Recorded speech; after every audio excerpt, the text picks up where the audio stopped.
నమస్తే, నేను మీ రావుల భాస్కర్రావు, పర్యావరణ ప్రేమికుని, వ్యవసాయదారుని, రైతు మిత్రుని. రబీ లోపల అతిపెద్ద సమస్య, మనం నాట్లేస్తాం, వెంటనే దుగాలన్నీ కూడా వంగిపోతూ ఉంటాయి, కుంగిపోతూ ఉంటాయి. మీకు తెలుసు ఎలుకల ప్రాబ్లం.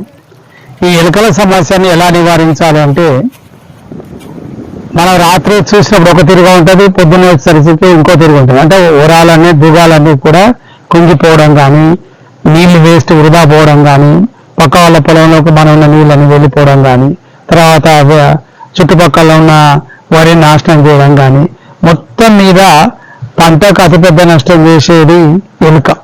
దీని నివారణకు సహజ సిద్ధమైనటువంటి కొన్ని చర్యలు ఉన్నాయి. బొరియలన్నింటినీ కూడా రంధ్రాలను మూసేసి ఒకే రంధ్రం దగ్గర మనం మంట పెట్టి పొగ పెట్టడం ఒక పద్ధతి. ఇది సహజ సిద్ధమైన పద్ధతి, గతంలో పెట్టేది. ఆ తర్వాత ఇప్పుడు అంతటి ఓపిక రైతన్నలకు లేకపోవడం, ఈ మంటలు 4 దిక్కులు పెట్టాల్సి రావడం, ఆ తర్వాత ఆ పొగ ఎక్కడి నుంచో లీక్ కావడం, ఇది సరైన పద్ధతి కాదు. నిజానికి ఇదే సహజ సిద్ధమైన పద్ధతి. అయితే ఈ మధ్యలో సూక్ష్మం ఒక మంచి పద్ధతి ఏంటిది అంటే, మనము ఒడ్లు కానీ, నూకలు కానీ, బియ్యం కానీ, ఏవైనా ఎక్కువ వడ్లను తీసుకుంటాం. మనం వడ్లను కనుక తీసుకొని వాటిని బాగా వాటి యొక్క పొట్టలు పగిలి అంటే కనుక మనం బాయిల్ చేసి, అంటే బాగా వేడి చేసి వాటిని కొంచెం చల్లారినాక 36% మోనోక్రోటోఫాస్ని కనుక మనం మోనోక్రోటోఫాస్ని ఒక 1/2 లీటర్ తీసుకొని ఒక 2-3 కిలోల వడ్లకు మంచిగా బాగా పట్టించి వాటిని ఎక్కడెక్కడైతే రంధ్రాలు ఉన్నాయో అక్కడక్కడ కొన్నిగా వేసుకుంటూ వెళ్ళాలి. అలా ఇది వేయడం కూడా ఏ సమయం అంటే ఉదయం అసలే వేయొద్దు.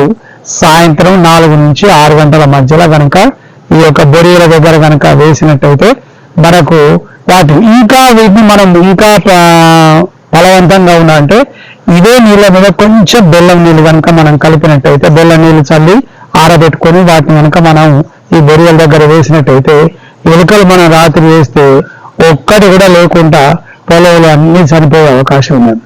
ఇంకా మీకు తెలుసు, ఈ పద్ధతి కాకుండా ఇంకా తవుడు లోపట మోనోక్రోటోఫాస్ బెల్లం కలిపి ఉండలు తయారు చేసి అక్కడక్కడ వేసుకుంటూ వెళ్ళి ఇదొక పద్ధతి. ఇంకొక పద్ధతి ఏంటంటే, జింక్ ఫాస్ఫేట్ బిళ్ళలను మనం వాటిని ఒక్కొక్క దాన్ని చాక్లెట్ లాగా చిన్న ఇప్పుడు మార్కెట్లో దొరుకుతున్నాయి, వాటిని కూడా మనం బొరియల దగ్గర కనుక వేసుకుంటూ పోతే ఎలుకలు వాటిని తిని చనిపోయే అవకాశం ఉంటుంది. అంటే ఈ రకంగా మనం ఈ 3 పద్ధతుల్లో కాకుండా ఇంకా సహజ సిద్ధమైనటువంటి పద్ధతులు కూడా చాలా ఉన్నాయి. కాబట్టి ఏంటంటే, మనం ఎక్కువగా ఎలుకలు బాగా ఇష్టపడి తినేది ఉడికించిన వడ్లను మన మోనోక్రోటోఫాస్ 36 SL అనే దాన్ని కలిపి మంచిగా పట్టించి దానికి బెల్లం నీళ్ళు కనుక వెళితే ఇంకా వేగవంతంగా మన పొలంలో ఉన్నటువంటి ఎలుకలను నిర్మూలించు. మరి మన పొలంలో పోతే పక్క పొలాల నుంచి కూడా మనకు వచ్చే అవకాశం ఉంటుంది. కాబట్టి రైతన్నలందరూ కూడా దీన్ని సామూహికంగా చేయాల్సినటువంటి పద్ధతి. మనం ఒకరి పొలంలో అయిపోయినాయి అంటే మనకు రావు అనుకునేది లేదు. ఎలుక ఎక్కడికి పడితే ఎక్కడికైనా పోతుంది, దాని ఆహారాన్ని ఎత్తుకుంటే అది చాలా మంది తెలియదు, ఒక్క ఇంట్లోనే ఉంటాయి అనుకుంటారు. ఒక్క ఇంట్లోనే ఎలుకలు ఇంకో పక్క ఇంట్లో పోతే అట్లనే పొలాలలో కూడా పోతాయి. కాబట్టి రైతన్నలందరూ సామూహికంగా వీటిని కనుక నిర్మూలించే కార్యక్రమం కనుక పెడితే, ఒకేసారి అందరు నిర్మూలించినట్టయితే మరి ఈ ఎలుకలు బాగుంటే ఇంకో సిగ్నల్ కూడా, ఒకసారి ఎలుక మనకు కనపడవు, బొరియలు పైన బోరాల మీద కనపడవు, కానీ పాములు కనపడదు. పాములు కనపడ్డాయంటే మనం గుర్తుపెట్టుకోవాలి, ఎలుకలు ఉన్నాయి అని అర్థం. ఎక్కడ రంధ్రం చేసినట్టు ఉండదు, ఎక్కడ దువ్వాలకు రంధ్రాలు పడ్డాడు కానీ, పొలం కొట్టేసినట్టు కానీ ఎలుకలు ఉంటాయి. ఎటువంటి అది పాములు బాగా మన పొలంలో తిరుగుతూ ఉన్నాయంటే ఎలుకలు ఉన్నట్టు ఎక్కడో సిగ్నల్. సహజ సిద్ధమైనటువంటి ఆహారం, పాముల ఆహారం కోసం ఎలుకల కోసం వస్తాయి. సో ఆ విధంగా మనము అట్లా కూడా పాములు ఎక్కువ కనపడ్డాయి అంటే మనం ఎలుకలను నివారించాల్సిన అవసరం ఉన్నది.